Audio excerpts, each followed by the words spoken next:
আজকের ভিডিওটা হতে যাচ্ছে আমার লাইফের সবচেয়ে এক্সাইটিং এক্সপিরিয়েন্সগুলোর একটা। আজ আমি কেপটাউনের আকাশে হেলিকপ্টার রাইড করতে যাচ্ছি।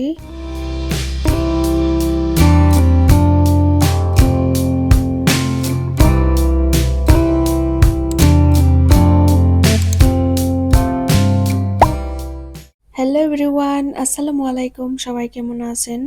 আশা করছি সবাই ভালো আছেন, সুস্থ আছেন। আলহামদুলিল্লাহ, আমরাও বেশ ভালোই আছি।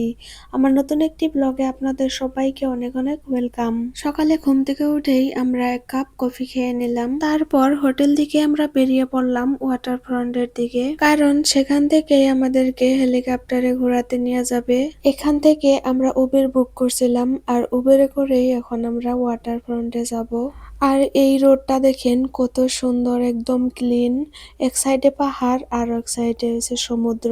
যারা পাহাড় বা সমুদ্র ভালোবাসেন তাদের জন্য অনেক ভালো লাগবে। তো এখন আমরা ওয়াটারফ্রন্ট নামের জায়গাটা পেয়ে গেলাম। কেপটাউনের সবচেয়ে পপুলার টুরিস্ট প্লেসগুলোর মধ্যে এটা একটা। চারদিকে beautiful ocean view, luxury boat, colourful shops আর অনেক টুরিস্ট দেখা যাচ্ছে। এই জায়গাটার পরিবেশ এত সুন্দর আর পিসফুল যে এখানে আসলেই মন ভালো হয়ে যায়। এখানে শপিং মল, রেস্টুরেন্ট সবকিছুই কিন্তু একসাথে পাওয়া যায়। এখানে রাস্তার পাশেই লোকাল মানুষজনরা মিউজিক বাজাচ্ছিল।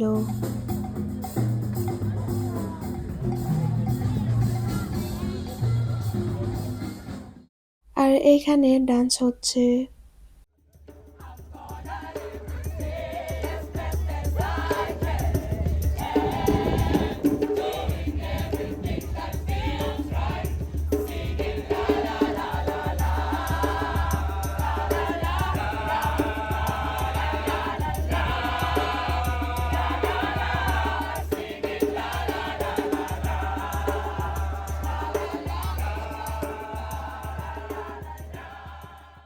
তো এখন কিছুক্ষণ ঘোরাঘুরি করার পরে আমরা হেলিকপ্টার রাইড করার জন্য টিকিট কাউন্টারের দিকে গেলাম।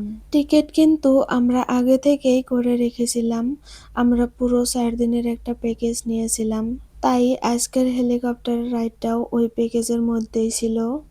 এখন এই গাড়ি দিয়েই আমাদের হেলিকপ্টারের কাছে নিয়ে যাওয়া হচ্ছে। তো এখন আমরা সেই জায়গাটা পেয়ে গেলাম।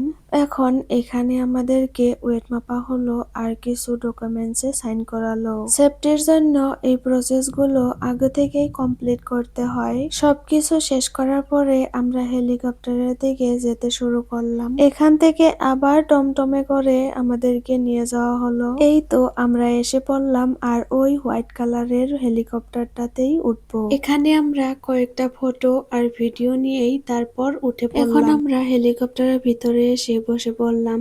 তারপর সিট বেল্টটা লাগিয়ে নিলাম। এরপর আমাদেরকে একটা হেডসেট দিয়ে দিল, যেন পাইলটের কথা আমরা ক্লিয়ার ভাবে শুনতে পারি। এখন আমরা পুরো রেডি, আর কিছুক্ষণের মধ্যেই কেপটাউনের আকাশে উড়তে যাচ্ছি। তারপর হেলিকপ্টারটা এখান থেকে ডাইরেক্ট সমুদ্রের দিকেই উড়তে শুরু করলো। সত্যি বলতে তখন কিন্তু আমার একটু ভয়ও লাগছিল। ছোটবেলা থেকেই শুধু সিনেমায় হেলিকপ্টার দেখতাম, তখন ভাবতাম, ইস, যদি একদিন নিজে হেলিকপ্টারে উঠতে পারতাম। আর আজকে সেই ড্রিমটা সত্যিই পূরণ হলো।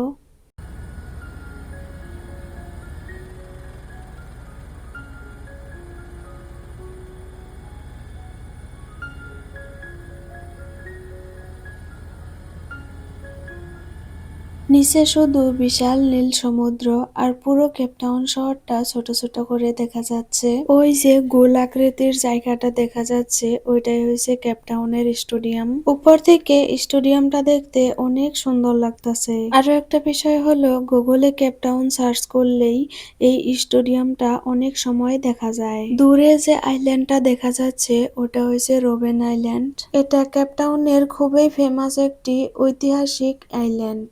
এই জায়গাটায় অনেক সময় রাজনৈতিক বন্দীদের রাখা হতো, আর এখানেই নেলসন ম্যান্ডেলা অনেক বছর ছিলেন। উপর থেকে আইল্যান্ডটা ছোট কিন্তু খুব সুন্দর লাগছিল।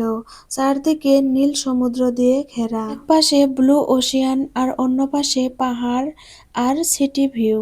উপরে থেকে সবকিছু এত সুন্দর লাগতেছিল যে মনে হচ্ছিল কোনো মুভি সিন দেখছি। সত্যি চোখ ফেরানো যাচ্ছে না। সেই মুহূর্তে মনে হচ্ছিল পৃথিবীটা উপর থেকে আসলেই অনেক বেশি সুন্দর। নিচে সমুদ্রের উপর অনেকগুলো শিপ চলাচল করতে দেখা যাচ্ছিল। কিছু বড় বড় শিপ ছিল যেগুলো দিয়েই বিভিন্ন দেশের মালামাল এক জায়গা থেকে আরেক জায়গায় নিয়ে যাওয়া হয়। আবার কিছু ছোট বোট বা ক্রুইজও ছিল যেগুলো সমুদ্র ভ্রমণ বা ফিশিং এর কাজে ব্যবহার করা হয়। অবশেষে আমাদের ২০ মিনিটের হেলিকপ্টার রাইড শেষ হলো। এই ২০ মিনিট যেন চোখের পলকে কেটে গেল।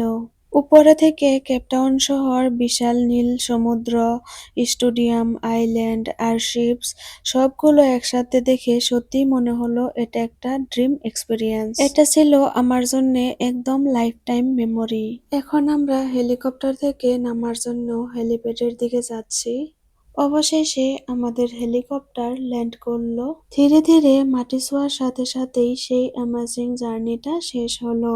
আজকের ব্লগটা এখানেই শেষ করছি। ভিডিওটা কিরকম লাগলো অবশ্যই জানাবেন। ভালো লাগলে একটি লাইক করবেন আর আমার চ্যানেলটা সাবস্ক্রাইব করবেন। দেখা হবে নতুন কোনো ভিডিওতে। আপনারা সবাই খুব ভালো থাকবেন, সুস্থ থাকবেন। আল্লাহ হাফিজ।